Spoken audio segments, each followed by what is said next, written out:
So I don't normally start off this podcast with an ad read, but I wanted to just get it out of the way now because I do have a new sponsor. And my sponsor is Tylenol with acetaminophen and folates because they are just known to have zero side effects and they have no harmful things. So, like, think about if you were sick and someone comes over and they're like, do you want tea or do you want acetaminophen? And try to unlearn everything you know about acetaminophen and just be like, put yourself in that situation. Do you want this natural organic bag of leaves from the earth that's been shown to make you feel better? And maybe some broth, some soup, just water and salt, really? Or do you want this new thing that's shown to cause no harm and you can take, 6 doses every 4 hours, and it's called acetaminophen? Do you remember the first time you kind of tried to wrap your head around that word? And just, did you have a thought where you were like, acetaminophen? That's natural. That has got to help me. That's definitely not a chemical. And you know what's great is these things cause no harm. And it's really good to know. It's really, really good to know. It's Senator, it's actually not the Tylenol, it's the glyphosate. Oh, I forgot to slate. All right. I just do that to line up the audio with the video. Ladies and gentlemen, welcome to the Skunk Box podcast. It is Monday, September 8th. And oh boy, do we have a lot to talk about. We don't have anything to talk about. I got a haircut and people been asking me, people be saying, hey, Chris, why you been rocking the hat so often lately? And my answer to that is I got a haircut. I asked for the Bradley Cooper and he didn't give me the Bradley Cooper. He gave me the exact opposite, which is the Kim Jong-un. I got the Kim Jong-un. I'm trying it out. And what that means is it's kind of short around the perimeter here around the ears, but then it forms into this big, unflattering, poofy mushroom right here on the sides of my head. And I was trying to figure out, is this good?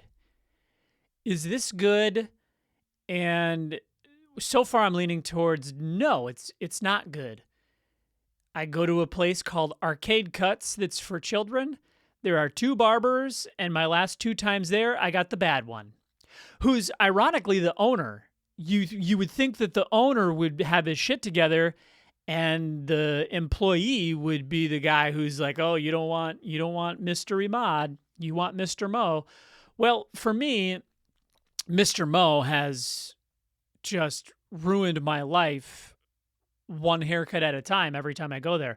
But Mr. Mo, I believe, is there Thursday through Saturday. I think his days off, or no, Tuesday through Saturday. I think his days off are Sunday and Monday.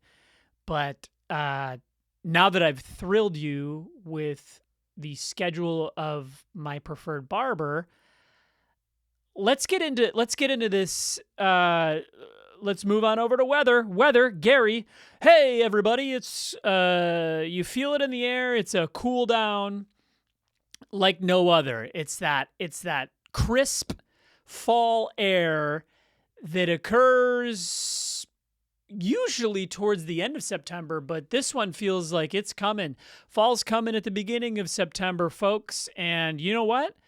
I'm okay with it. But for me, it always comes with a twang of depression, a pang of depression, so to speak. Do you know what a pang is? A pang, the first time I remember hearing that word was when I was reading the book The Easy Way to Stop Smoking by Alan Carr. And he kept calling them the pang of withdrawals of nicotine, like the nicotine withdrawal pangs. And I thought that was a cool word, so I try to use it as often as I can. Because if you've ever gotten off nicotine, which I haven't, I got a nicotine lozenge in my mouth right now, and I got a nicotine patch on my arm right now. Nicotine lozenge in my arm right now, and a patch on my balls right now. Tylenol. Tylenol will help. It's Senator. I wish I could do a better RFK Jr. I think you just move your head a lot, and then just speak with the back of your throat. That's a tough sell, man.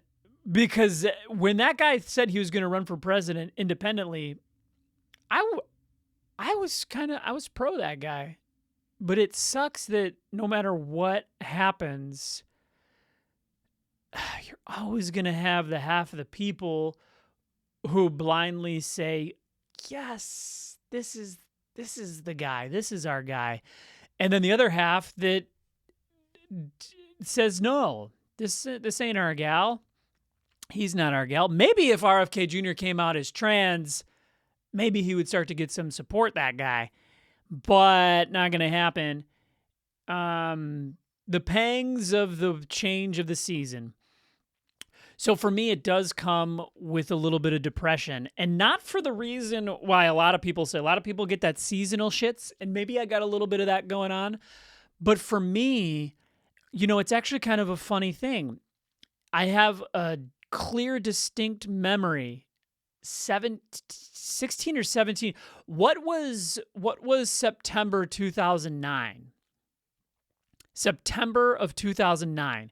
If it's September of 2005, was that 16 or 17 years ago? That is hard math, because you'd think it would just be 25 minus 9, but the 2010 throws me off because you count one. So 2009 to 2010, that's 1 year. But 2010 is a 0. So then to get 2011, that's 2. So it's all thrown off. It's tough math. Where's my son Julian when you need him? That kid can math his way out of a paper bag as long as he takes enough Tylenol and Folates. He'll be good to go. So the year was 2009.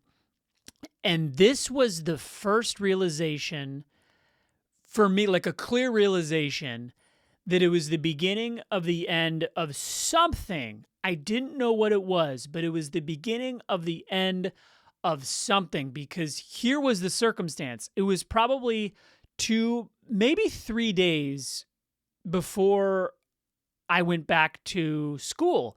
It was my senior year of college. And I had switched majors. And to be honest, educationally, I was feeling a bit lost.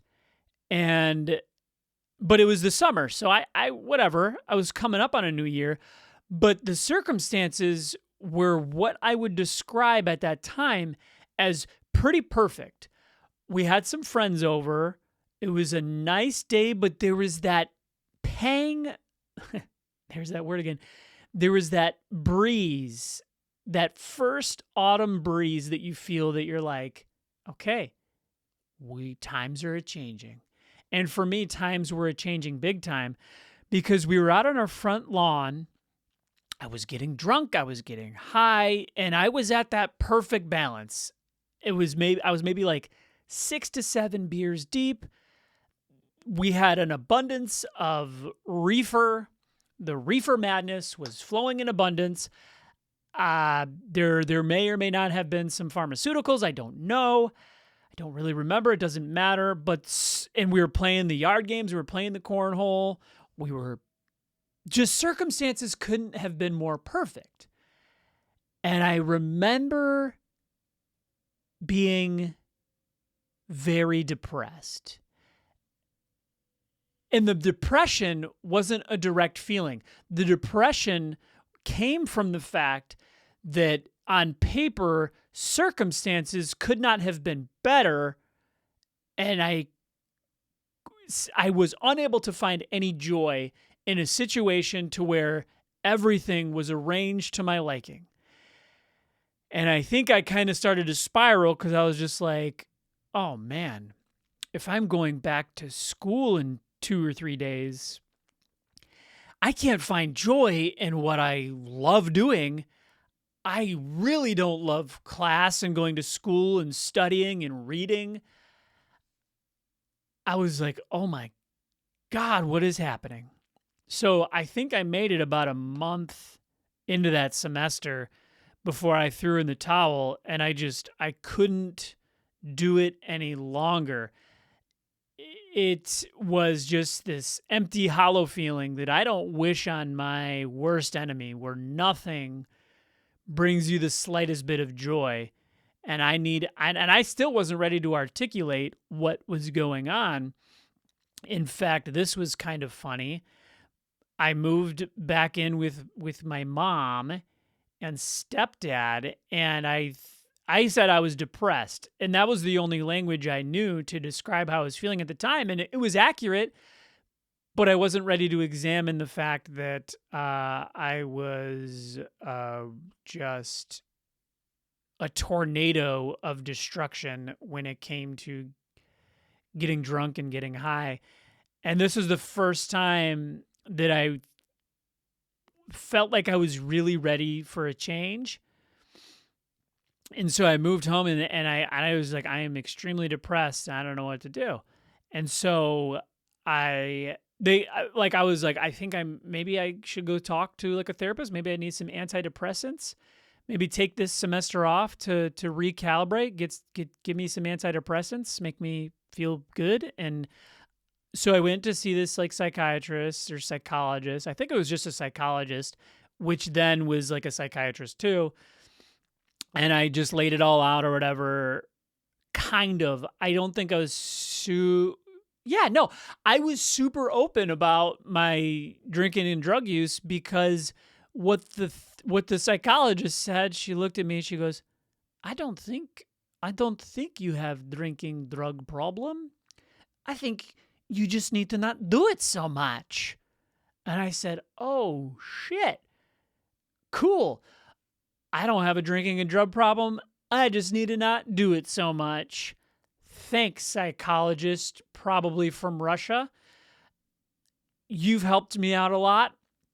Just give me the Celexa. I think it was called Celexa.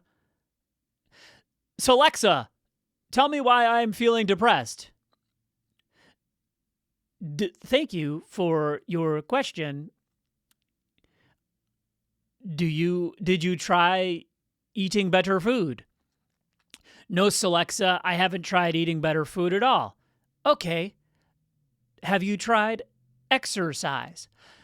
No, Celexa, I don't exercise. I maybe go for a run once a month, but that's it. I'm not exercising. Oh. Hey, Celexa, what else could be causing my depression? Well, Chris, are you taking an abnormal amount of drugs and alcohol? Yes, I am. Oh, well, don't worry about any of that. Just take this pill. It will fix everything. Okay, cool. So I started taking the Celexa and not realizing that like probably shouldn't get blackout drunk on Celexa all of the time. And it didn't work all that great. And then December 20th, 2009 happened, and I was over at my girlfriend's house at the time, who somehow went on to become my wife and then my ex-wife. And I was very near blackout. I remember very, very little of this night. I remember drinking a ton of red wine with her and her mom. And I remember there being some dispute, kind of chaos, because I insisted I was going to drive somewhere. or maybe there was a fight and I said I'm going to go sleep in my car. But I remember being in the car. I think I had turned it on. And then the mom came and like talked me out of it and like brought me back in the house. But that was pretty much the end of being so goddamn lost in this world. It's December 20th, 2009. And apparently that night I called my dad. I know I called my dad, who listens to this podcast. Hello, Dad. I don't know if we've ever talked about this moment, but I don't remember that phone call. But I do remember waking up with maybe the worst hangover of my life and talking to my dad the next day. And apparently what I said on that phone call was that I need help because I can't stop drinking. I can't moderate my drinking. And it had been years and years since I was also unable to moderate my smoking weed and taking Adderall. I tried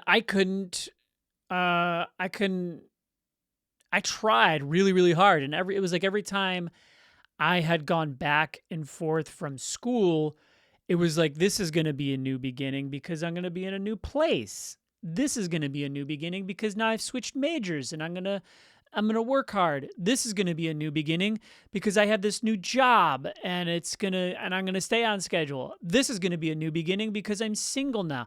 And I tried so hard with every bit of what I had, every bit of willpower. And the people who think like alcoholism and addiction are just about a lack of willpower, you know what? I've got quite a bit. I've always had quite a bit of willpower in regards to many areas of life. I'm pretty fucking disciplined when it comes to what I eat and exercise, shit like that. I'm pretty disciplined when it comes to waking up. I'm pretty disciplined in all these things, but I was never able to apply that discipline to the drugs and alcohol. And so that day, I talked to my dad in the morning, and he had a tone about him that I hadn't heard in a while. And he goes, "Hey," and I said, "Hey," and he was like, "I talked to your mom," and I go, "Oh."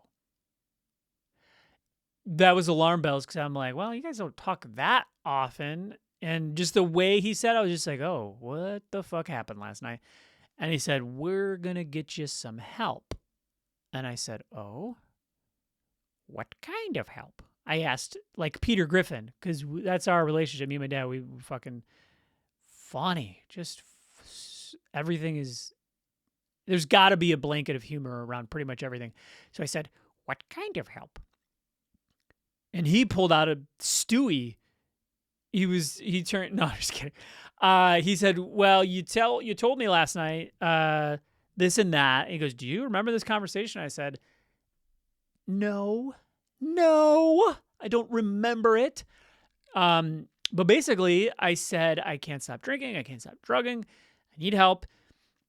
And you know what?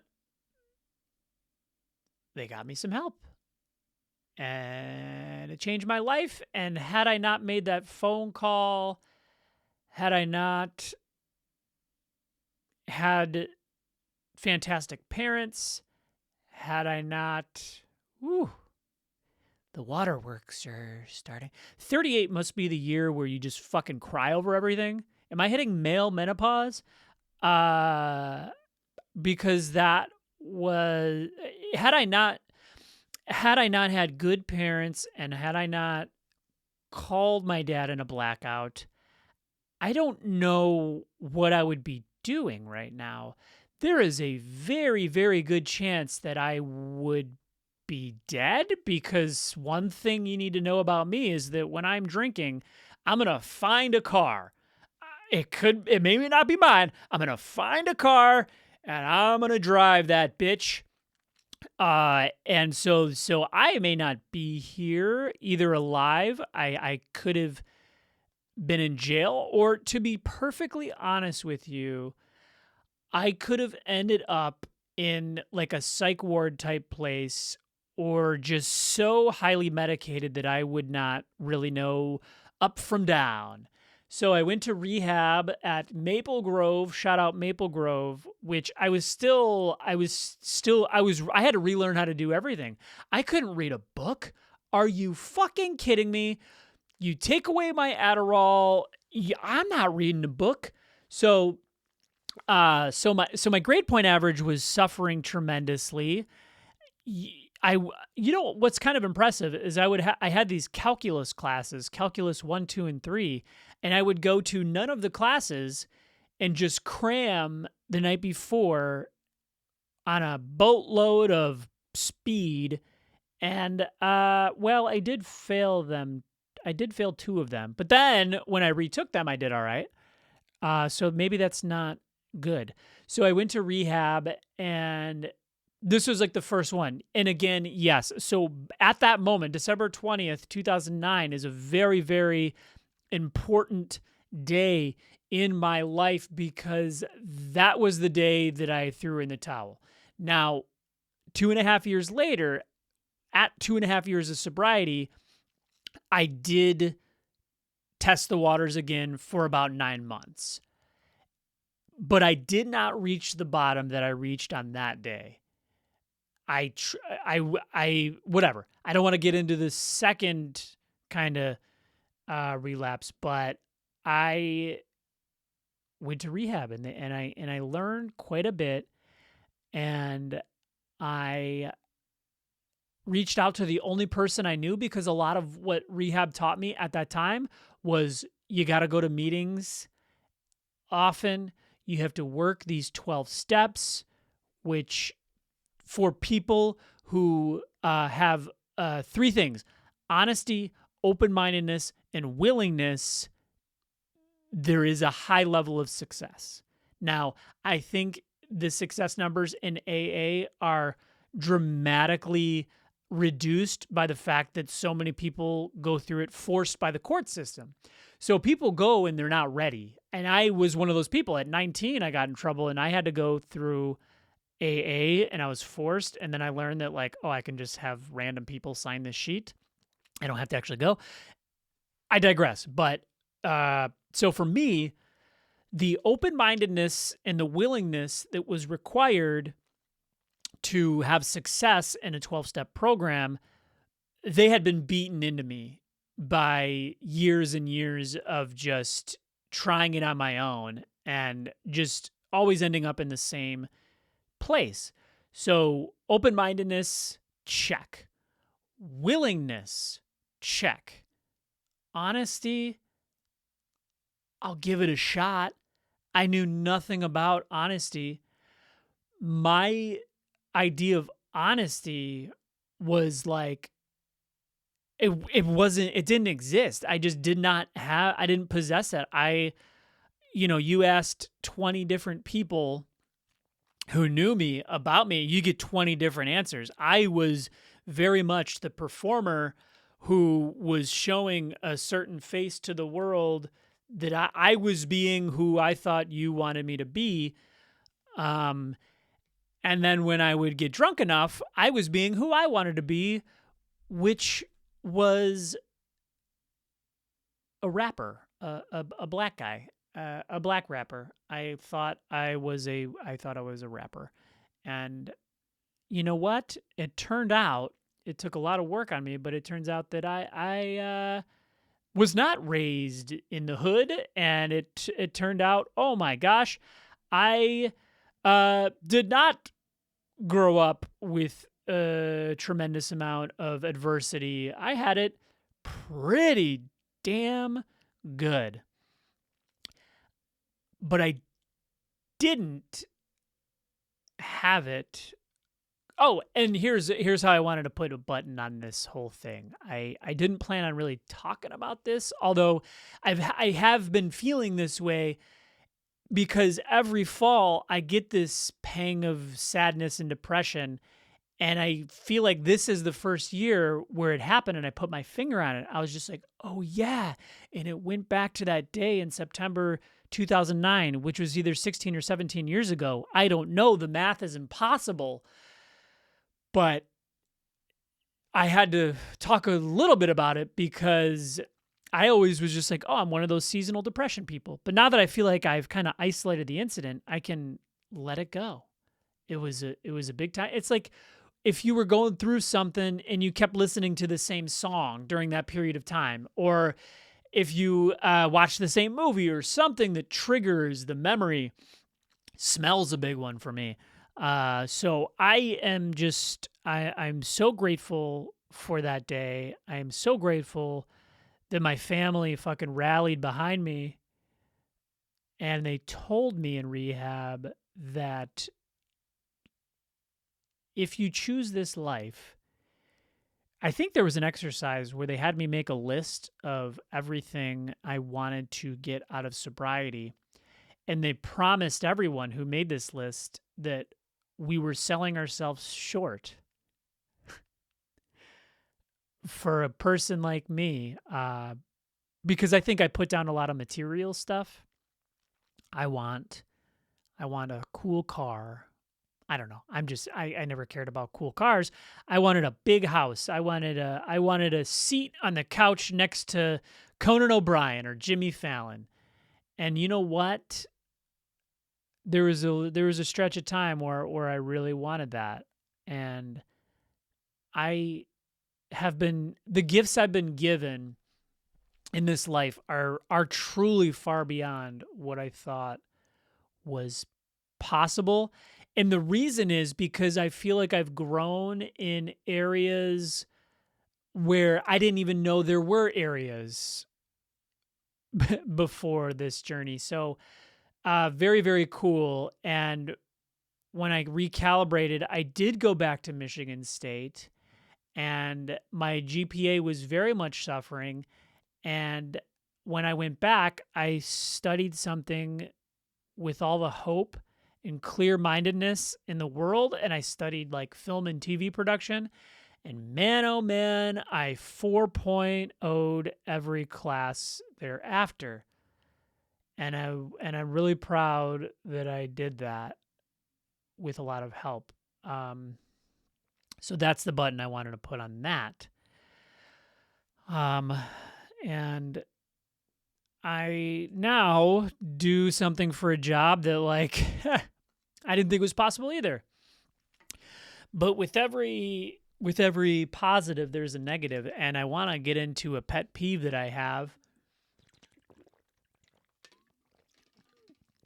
And that is people who think that having a conversation is telling you things, and they don't give you a second to respond. And they think they're just having conversations all day, when in fact, they are saying things like, yeah, so this weekend, we're going to go to that orchard off of Sibley. You been there? And they don't even give me a chance to respond. They just say, well, yeah, this time of year, they got the main barn that if you like pie, oh man, do they have every type of pie you could imagine. They got the apple pie where it's got like the crust and like the fresh apples, and of course they have pumpkin pie, but they have two types of pumpkin pie. You know, we went there, was it last year? No, because the girls, yeah, Maddie was, she was up on Mackinac Island doing her first job. So it was 2 years ago we went, and Maddie, or was it Janelle? No, it was Maddie. Yeah, Maddie. She got one of those. She got one of those caramel apples, and but then I looked at the prices of these pies. It's $25. I'm not paying that. So then we went. You also don't want to get a pumpkin there. So if you are getting pumpkins, you actually we just get them from Kroger, honestly, and it's okay. Now I'm the people who I hate. Now I'm back to me again. I wish that you know how in like martial arts, if you're under too much pain, you can tap out. We should have a social tap out system where the moment a story or a conversation becomes unbearable, you just tap them, you go, I'm out. Because there's only so many lies I can make up. I could be like, "Oh shoot, what time is it? Oh, 50 I got to hop into a meeting." Because in Outlook you share calendars, so he'll say, "You didn't have a meeting." And I so admire the people who can be stuck in these social situations and just look at the person in the eye and just say, I don't care. Or what's like what I've suffered this, and maybe it's just my demeanor or my overall attitude or just my hatred of direct conflict like that, because I've gotten better at the conflict when it's like needed, when I need to like move the ball forward, or in like a pressure situation where my opinion affect like changes outcomes and stuff like that. But these people they tend to be nice enough. They just don't have that social cue that says, oh, this person's eyes are glazed over, or oh, this person has checked their phone 17 times the last 2 minutes, or oh, this person keeps checking their watch or looking behind me or like looking for any way out. They don't have that. So they think when you're just like blindly nodding along and going, oh, yeah, that's something. They think when you're doing that, they think they're killing it. And they need to be told that they're not. They need to be told that they're not doing a good job at being people. They're not doing a good job at being people. And I say all that to say, don't judge others. You know, have a heart. Maybe they just need somebody to talk to. And it's funny because I have these pet peeves of people, and I say them kidding.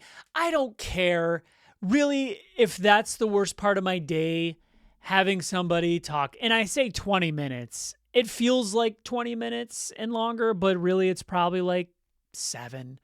It's probably 7 minutes where I got to endure the thing, and then usually I end up being able to wiggle out. But man, I don't know, boss. Do I do a good Peter Griffin?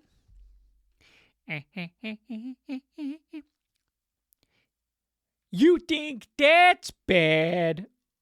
Oh, man. I rewatched 6 Days to Air, the South Park documentary, and they're the best. Matt and Trey, I give it up to you two.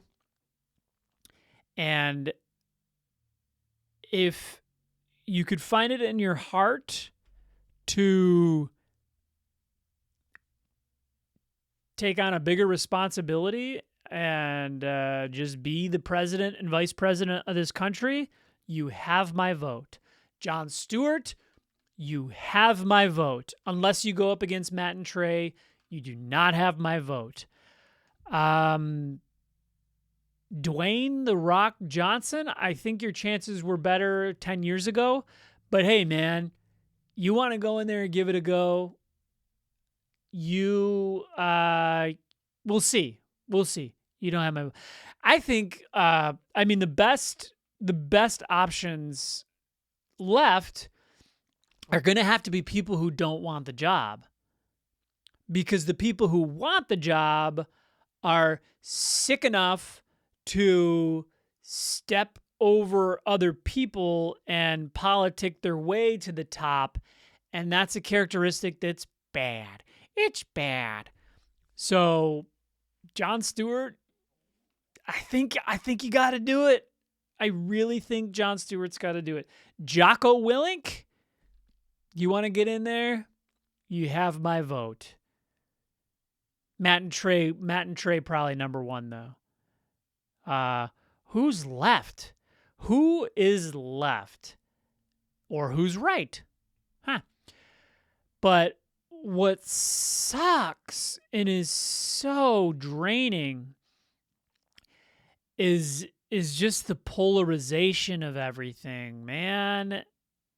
I want to go back to when I didn't know anyone's opinion about anything, and the government was just lying to everybody. I would be so down with stripping away all social media. I will give up this podcast because I'm just one of 10 million podcasts, people with an opinion, and strip it all away. Take us back to 2001, have a big catastrophe like a 9/11, and just lie to me. Just cake on the lies, and don't let me look into any other opinions. I was happier.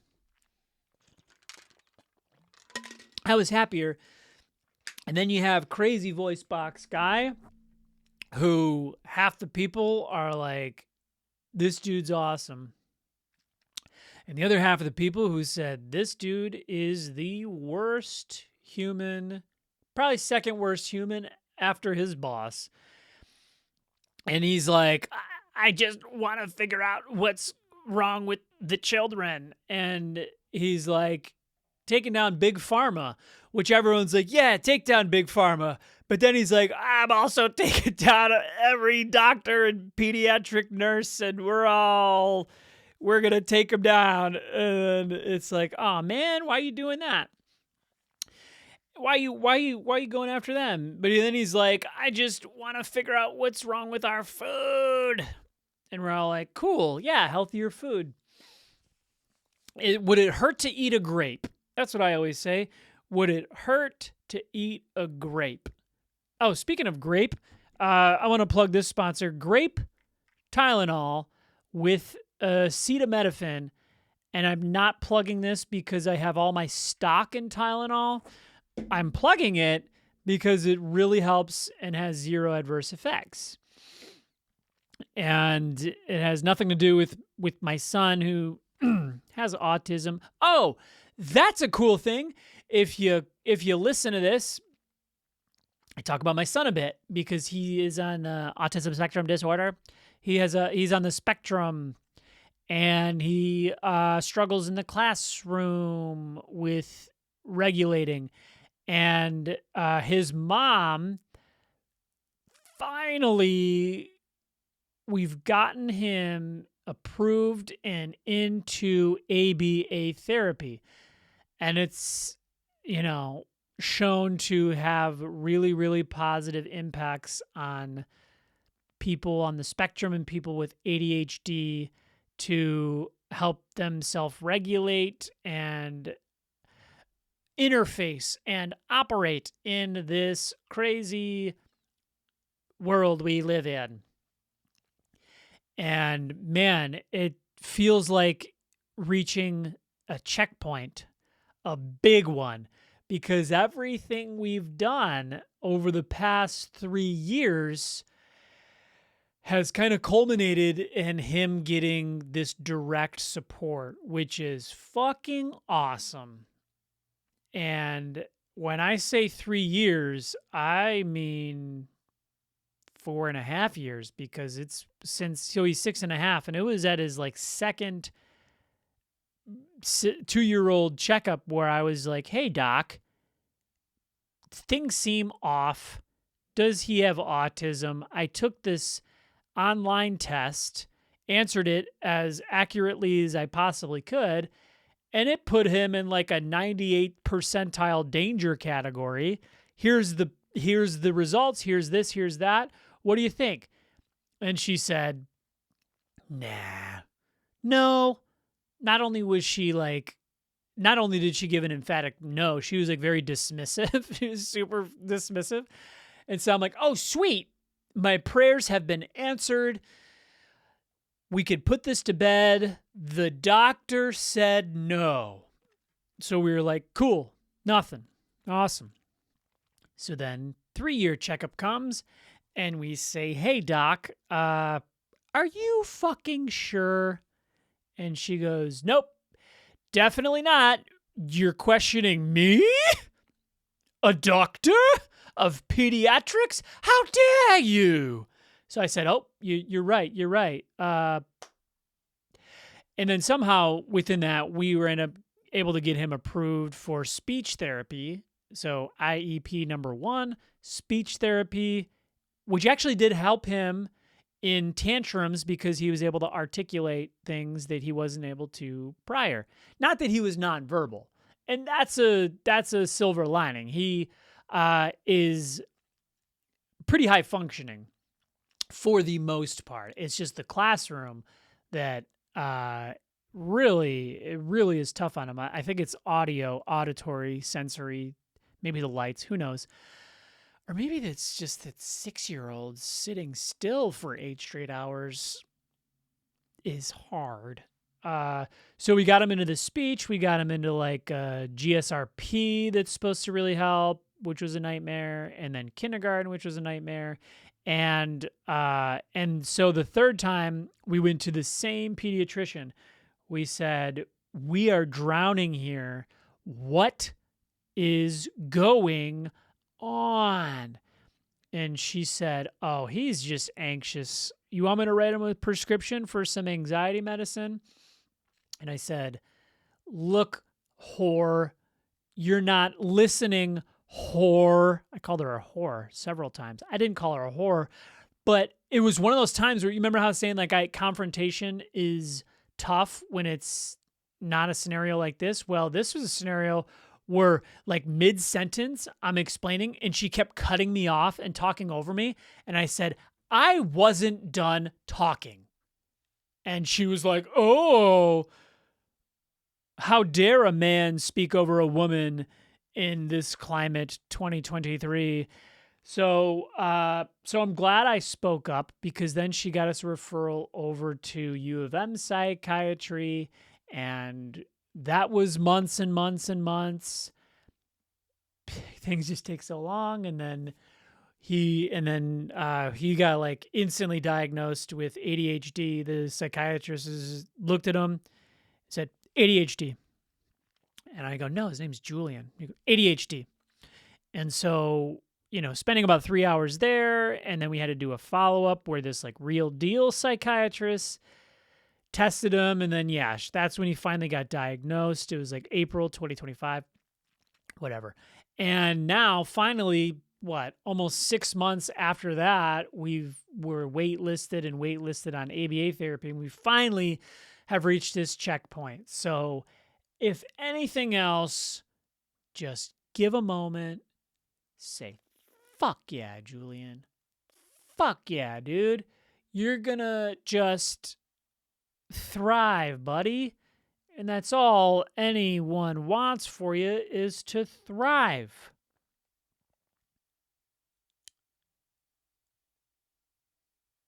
You go, dude. You go, buddy. But you could tell we had a pretty good summer, to be honest, but you could tell the week leading up to school and then now he's in first grade, like the wheels come off a little bit and he gets like, it's just like destructive. Like I don't even know. Like an example would be like him and Emily went out on like a car ride, and there's like a tiny piece of the fabric that was like not all the way attached, and he just grabs it, he just like rips it, and he just like doesn't think, and just he's like, what can I destruct? Oh, this is intact. Let's destruct it. Oh, bottle of Tylenol. Boom. Acetaminophen. Boom. Folates. Boom. Folic acid. B12. I don't know. Yeah, I wish there was somebody that everybody was just, that was their guy. Everybody trusted. Everybody trusted, so they said things, and they were like, okay, let's try that. Let's try a little folic acid on this. Let's just sprinkle some folic acid on the autism, and boom, gone. Coconut oil? Shit. Like bathe them in some coconut oil, rub it in, boom, 1 week, boom, no tiz. Tiz has been eradicated. And you know what? I'll sacrifice a little bit of the math skills for, a little obedience. I will remove the trigonometry from his brain if it means a quiet dinner where he doesn't run around. Juge, sit and eat. Juge, eat your salmon, buddy. There's folic acid and acetaminophen in it, buddy. It's going to be so good for your development. Just take it. Just take the B12. Take the fish oil. It's got EPA in it, and it's going to flush that autism. You're going to poop it out. Give it a couple of days. Boom. Autism pooped out. You're good to go. It's been eradicated by the eradicator. Speaking of the eradicator, top 3 things in this world, in no particular order: sex with a loved one, sex with a spouse, not with a loved one, because family is loved ones. I do not want to have sex with anybody but my spouse. So sex with spouse, the good kind. Making a group or room full of people laugh uncontrollably. And then when somebody comes back after a prolonged period in pro wrestling, the pop. And that happened in WWE, and it's just, I cried. Again, 38 must be the year of the tear, because they built it perfectly too. So when CM Punk left WWE, shortly thereafter, his now wife also left. Hasn't been back in wrestling in 10 years. So she was 28 when she left. And since CM Punk came back like 2 years ago, the question's been, when's your wife coming back? AJ Lee, for me, is my favorite female wrestler of all time. And sure enough, they told this story where CM Punk and Seth Rollins are forever feuding. They hate each other. Seth Rollins brought his wife, Becky Lynch, into the fold. So Becky Lynch is just slapping the shit out of CM Punk for like a week straight.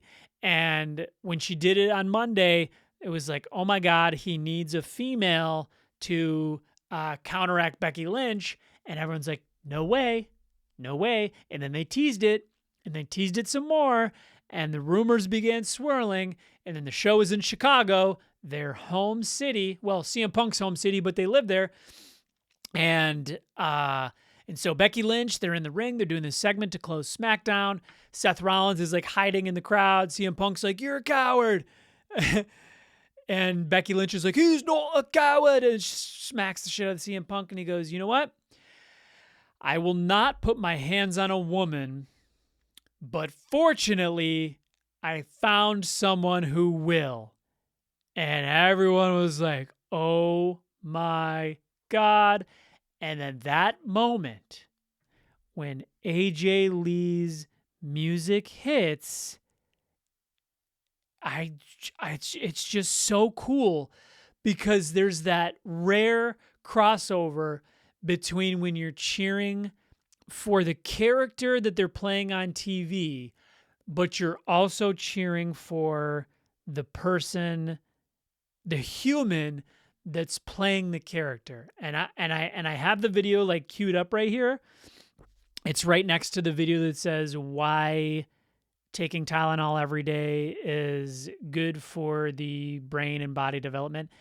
And so I just want you to listen for the crowd. Like, imagine, like, I don't know, whatever you do for work, it doesn't, who cares? Like, it doesn't add up. It's not the same, but just having a stadium full of like 15, 20,000 people who miss you because they're not a huge part of your life when you're away, but you're still a part of their life.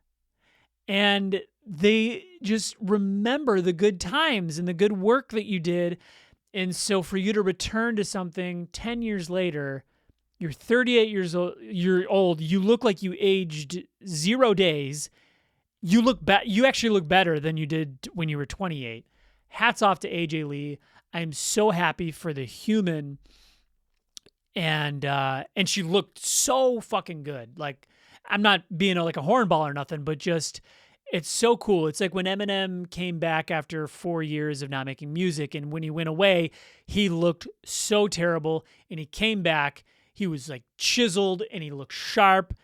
He got a Kim Jong-un haircut, and it was so cool. So This is exactly the situation I wanted to avoid because you know, and I know, and everybody knows, I would never put my hands on a lady. I would never put my hands on a lady.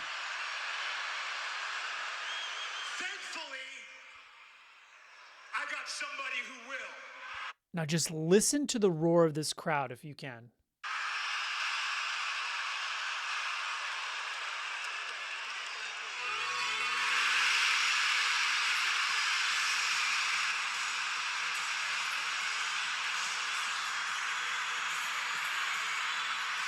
And man, I gotta link that one. I gotta link that one in the description of this video. If you have 1 minute today, you have to go watch it. It's just the coolest feeling.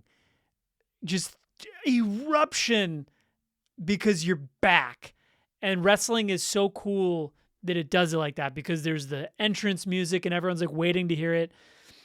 And it's so fucking cool. It is so cool.